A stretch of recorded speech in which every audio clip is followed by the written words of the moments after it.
Bonjour. L'énoncé d'aujourd'hui correspond à peu près au début des préliminaires du sujet de l'ENS Math D 2025. Donc Math D, l'épreuve de 6 heures pour l'ENS Ulm. Je dis correspond à peu près parce que j'ai très légèrement modifié le sujet.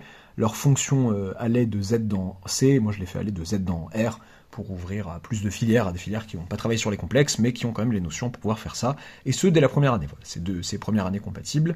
Une fonction P de Z dans R est dite quasi-polynomiale s'il existe un K appartenant à grand N, et K plus 1 fonction périodique, K plus 1 fonction périodique, C0, C1 jusqu'à CK, des fonctions de Z dans R, telles que, pour tout N appartenant à Z, P de N égale somme pour I allant de 0 à K des CI de N, N puissance I. Pourquoi quasi-polynomial?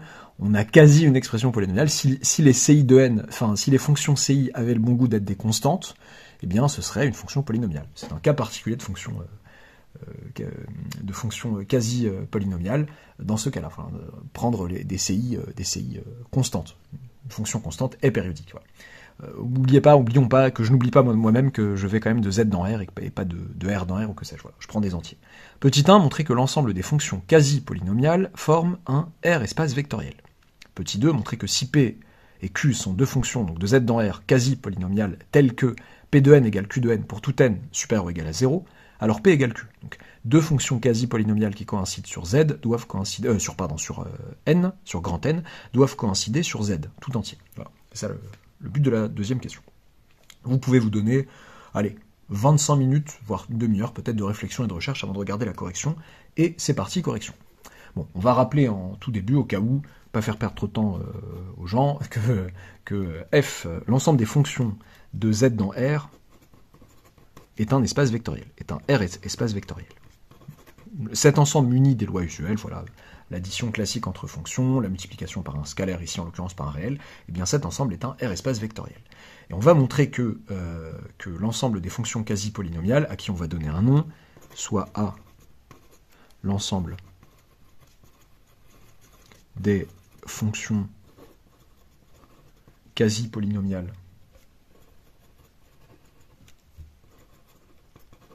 de FZR,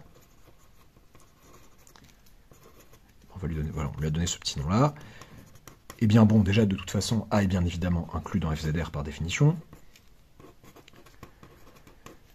Et la fonction nulle de FZR, que je vais noter comme ça, appartient à A. Donc A non vide. Premier point pour essayer de montrer que A est un sous-espace. Je ne sais pas si je l'ai dit, en fait, qu'on va montrer que A est un sous-espace vectoriel de FZR. Donc A non vide déjà. Ok. On va ensuite montrer que A est stable par combinaison linéaire. Toute combinaison linéaire d'éléments de A est dans A, reste dans A. Soit, on va les appeler peut-être P, Q, appartenant à A, et soit lambda appartenant à R. Montrons que lambda P plus Q appartient encore à A. Ok, alors, bon. Normalement, je devrais écrire, comme P et Q appartiennent à A, qu'il existe un K appartenant à grand N, C0, C1 jusqu'à CK, des fonctions périodiques de Z dans R, telles que, pour tout N appartenant à Z, P de N s'écrivent comme ça, et qu'il existe un K' appartenant à grand N, et K' plus une fonction périodique D0, D1 jusqu'à Dk' de Z dans R, telle que Q de N soit égal à, pour tout N appartenant à Z, égal à somme pour I allant de 0 à K' des DI de N, N puissance I. Malheureusement, mes sommes n'iraient pas jusqu'au même entier. Bon, ça me dérange un peu, parce que moi, j'ai bien envie de les additionner, voilà, de pouvoir jouer de la linéarité de la somme et de me simplifier un peu la vie. Bah, je vais le faire quand même, je vais poser le même cas, en expliquant bien ce qui se passe. En leur disant, en fait, quitte à ce que je prenne des CI ou des DI nuls à partir d'un certain rang, bah, je peux quand même aller au max du K et du K', en fait, quitte à ce que, éventuellement, parce que peut-être que si K égale K' à la base, si le K et le K' qu'on m'a donné à la base sont égaux, ben j'ai pas besoin d'annuler qui que ce soit après, quitte à ce que les CI ou les DI soient égales à la fonction nulle, qui est bien périodique. Ah, donc A0, tac, 0, F, ZR. Oui, je l'ai dit comme ça, nonchalamment, oui, la fonction nulle est bien périodique, prenez la période que vous voulez d'ailleurs, comme toute fonction constante, donc, où les DI sont égales à, quitte à ce que les CI ou les DI soient égales à 0 FZR à partir d'un certain rang,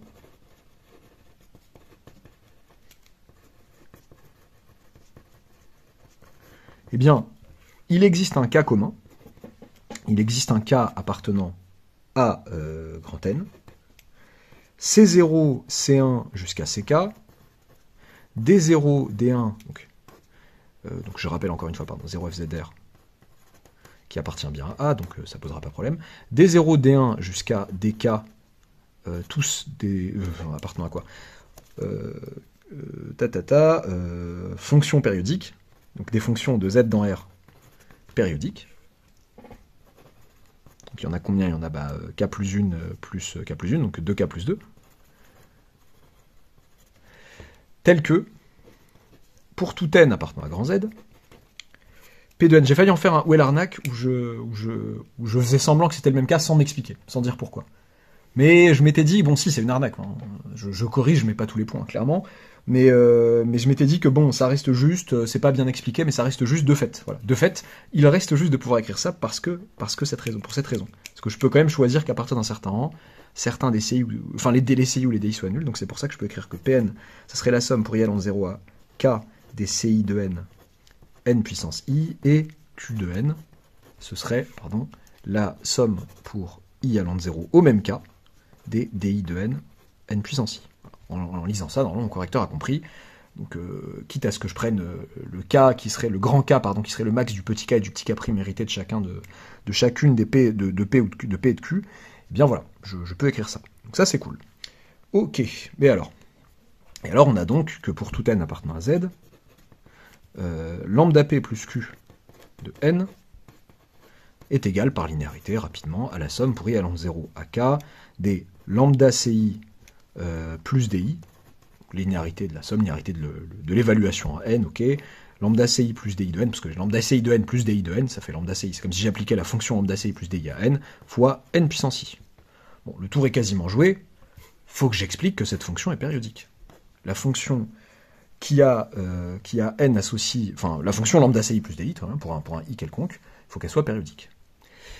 Bon, pour tout i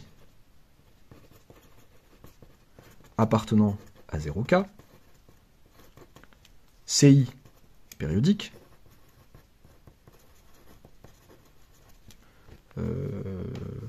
soit soit TI, une période de CI, grand TI peut-être,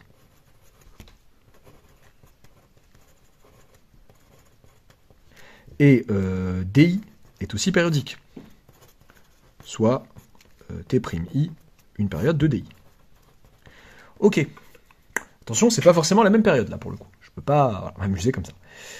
Eh bien, il faut pas que j'oublie où je suis, et il faut pas que j'oublie que l'énoncé m'a placé de Z dans R. Mes fonctions, ici, sont définies sur Z. Leurs périodes sont donc des entiers. Dire que je suis une fonction périodique, je rappelle que ça veut dire que pour tout x de l'ensemble de définition de ma fonction, f de x plus la période est égal à f de x, pardon. Donc là, ici, en l'occurrence, votre période ne peut qu'être un entier. Parce que si vous prenez x plus quelque chose de non entier, eh bien, vous n'êtes plus entier. Donc, TI, TI', ce sont même des entiers, on peut prendre, enfin, ce sont des réels strictement positifs à la base, donc ce sont des entiers naturels non nuls. Ok. Bon, là, ça devient simple, quand on pense à juste quand on pense à ça, déjà, eh bien, on va tout de suite constater que le produit de ces deux entiers est une période pour CI et pour DI. Pour tout n appartenant à à n étoile, à z, pardon, je me perds, pour tout n appartenant à z, eh bien, CI de n, et pour tout pour tout p appartenant à z, CI de n plus p ti, ti', eh ben c'est égal à, donc parce que p ti, ti', bon, moi, je vais pas m'étaler longtemps, c'est égal à CI de n, car p ti, ti', multiple de ti, je détaille un petit peu, je rappelle que je vais pas à le prouver enfin, je pourrais me dire, est-ce que je prends en début de sujet par une récurrence quoi, mais faut pas abuser non plus. Ça fait même partie du cours, je pense, de pouvoir dire que si j'ai une fonction t périodique, ft périodique, C'est-à-dire que pour tout x appartenant à df, eh bien, pour tout n appartenant à z, f de x plus nt, ici en l'occurrence j'ai pris p, f de x plus pt, bah, c'est f de x, quoi. Voilà. Ça en découle, vous le savez même pour les fonctions, là, par exemple cos, sin, etc., vous savez que cos de x plus 2 capi, c'est cos de x depuis tout petit. Voilà. Alors, car pti, t' multiple de ti, et di, pardon, de n plus pti, ti', c'est di de n, car, cette fois-ci, ce même nombre, pti, ti', est un multiple de ti'. Ok. Bon, bah c'est cool ça. Parce que du coup, lambda ci plus di, eh ben je peux dire qu'elle est périodique, et une période est ti fois ti'.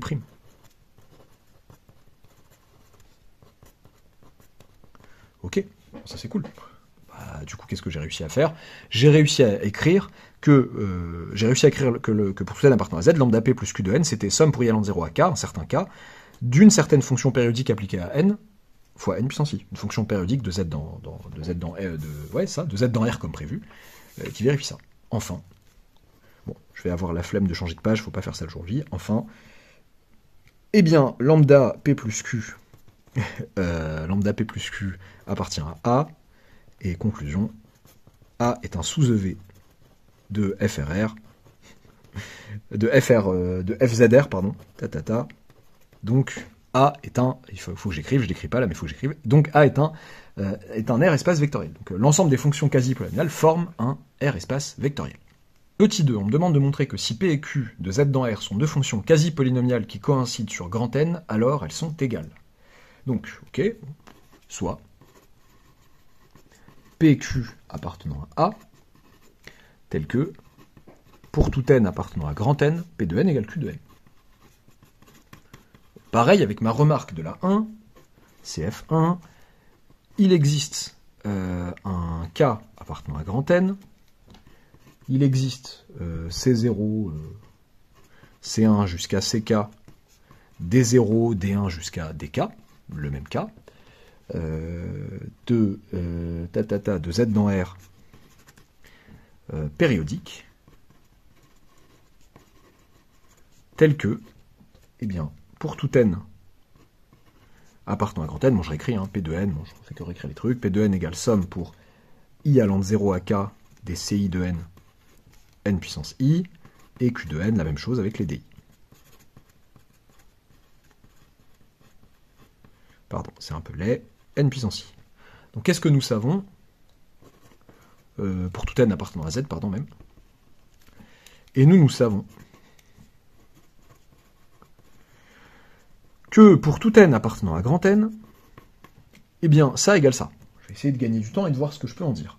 Pour tout n appartenant à grand N, nous savons en fait que la somme pour I allant de 0 à K des CI de n moins des I de n fois n puissance I est égal à 0. Okay.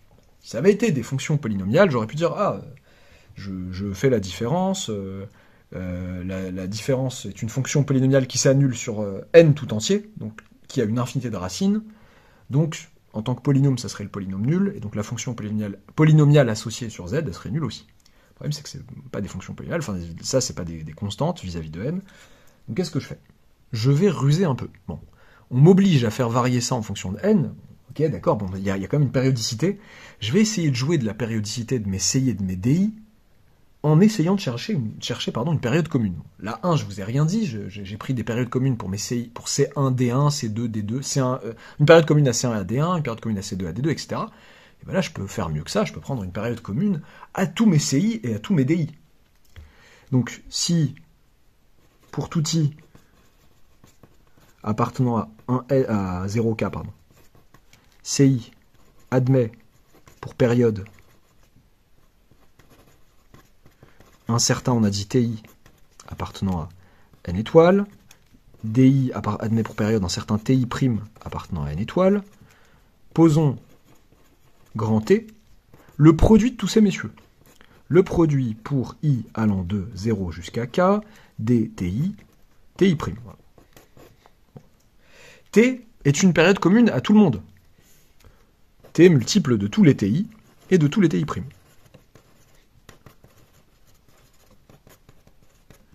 Donc T est une période commune à tous mes CI, à tous mes DI.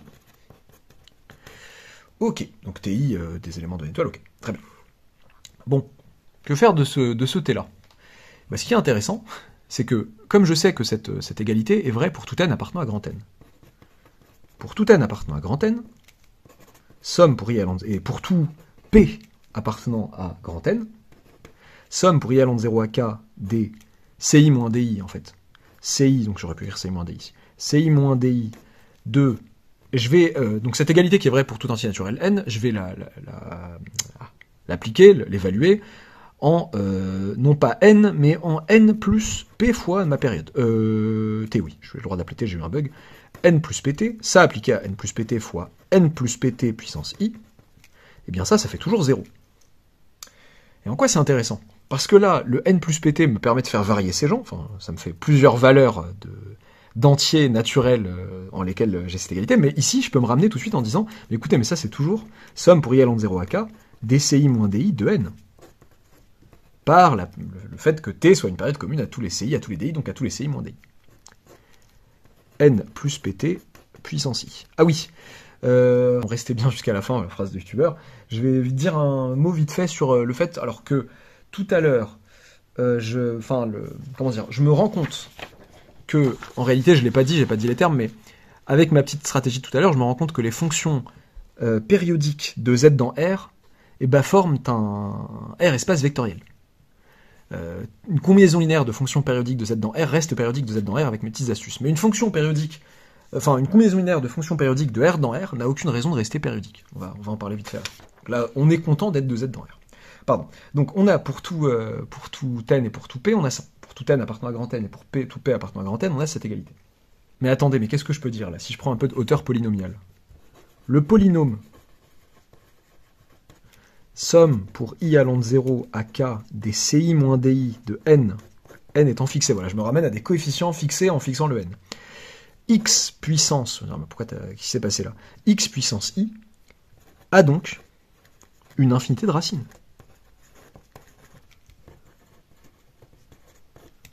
Tout, en particulier,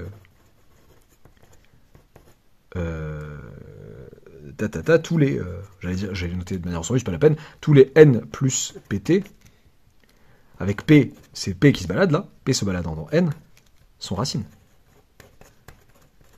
Ça en fait un sacré paquet, ça en fait une infinité. C'est donc le polynôme nul.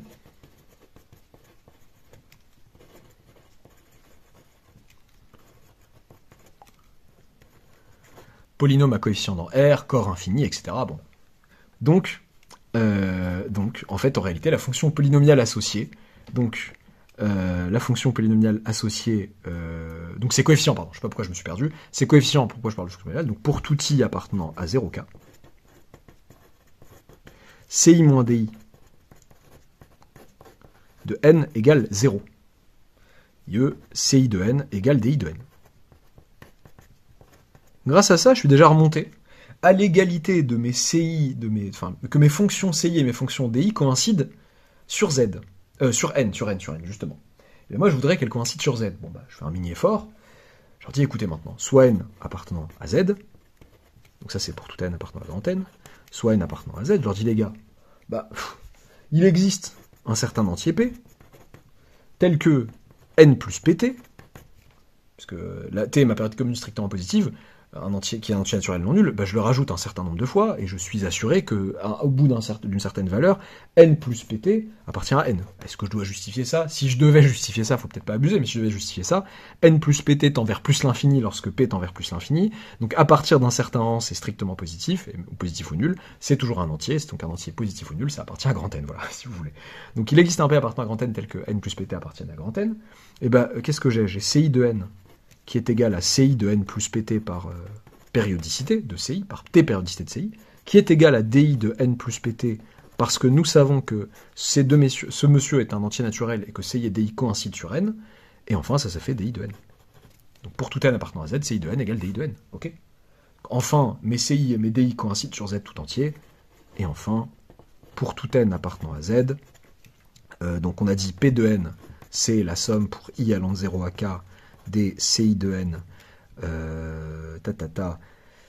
me suis perdu, ci de n, n puissance i, j'avais oublié ça, qui est égal à la somme pour i allant de 0 à k, du coup, des di de n, n puissance i, qui est égal à q de n, tout simplement. Ok, voilà. J'oublie pas ce que je vous avais dit au début, enfin à un moment donné, sur le fait que, si je prends deux fonctions périodiques de R dans R, leur somme, par exemple, n'est pas forcément une fonction périodique de R dans R. L'ensemble des fonctions périodiques de R dans R n'est pas un sous-espace vectoriel des fonctions de R dans R.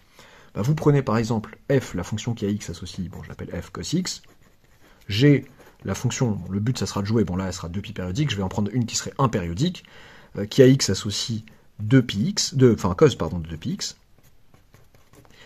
bien par l'absurde, si f plus g était t périodique, s'il existait un t strictement positif, un réel t strictement positif, tel que, pour tout x appartenant à R, f plus g de x plus t égale f plus g de x. Qu'est-ce que ça donnerait de bizarre? Eh bien, pour tout x appartenant à R, cos de x plus t plus cos de 2πx plus 2πt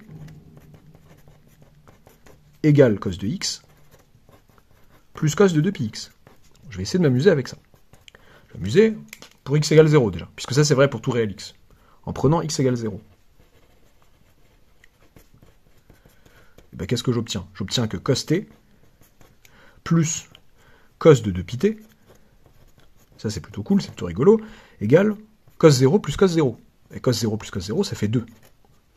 Ok, alors là j'ai cos t plus cos de 2πt égale 2, donc une somme de deux cosinus qui fait 2.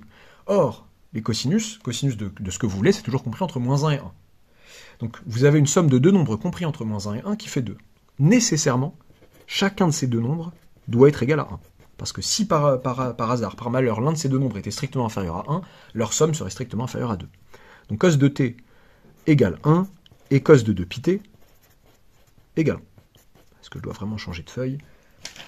Ok, parce que je vous aime bien, dit-il. Alors, cos de tac égale 1, cos de πt égale 1. D'accord. Donc, puisque cos de t égale 1, moi je sais quand est-ce que le cosinus vaut 1. Donc il existe un certain p appartenant à z tel que t s'écrive 2πpi. Et il existe un certain k appartenant à z, si vous voulez, tel que 2πt égale 2kpi. Okay. 2πt est un multiple de 2pi, t aussi doit être un multiple de 2pi. Bon, je sens la douille arriver, bon, ça va nous arriver à nous faire arriver à du pi rationnel ou une bêtise comme ça, bon, certainement ça même. Eh bien, ça déjà, ça veut dire quoi? 2πt égale 2ppi, ça veut dire que t égale k, quoi. T est un entier. T égale k et t égale 2ppi. Donc 2ppi égale k. P, et je peux même imposer P appartient à n étoiles d'ailleurs. Pourquoi? Parce que T est strictement positif. Pourquoi je fais ça? Pour pouvoir ensuite diviser tranquillement par P, j'obtiens donc que pi égale K sur 2P. Et pi fait son entrée fracassante dans l'ensemble des rationnels. Et c'est absurde. L'objectif de l'exo n'est pas de prouver l'irrationalité de pi, donc tout va bien, voilà. Je sais que pi est irrationnel, et donc c'est absurde, voilà. Voilà. Bon, avec ces deux questions, avec ces deux petites questions des préliminaires, bien évidemment, faites en 6 heures, vous vous assurez de franchir largement la barre d'admissibilité. Je rigole, bien évidemment, je troll un peu. Certaines personnes qui lisent mal les énoncés, ce qu'il ne faut pas faire si on veut être un bon élève, et qui comprennent mal à qui peut-être ces vidéos sont adressées, ce qu'il ne faut pas faire si on veut être un bon pédagogue. Bon, bien évidemment, moi je les adresse aux premières années pour pouvoir les faire travailler dessus. Si vous êtes en deuxième année, vous avez évidemment le droit de regarder et d'en tirer profit, évidemment. J'espère que ça vous aura plu. N'oubliez pas de vous abonner si ce n'est pas encore fait, d'activer la petite cloche des notifications, et à bientôt pour une nouvelle vidéo.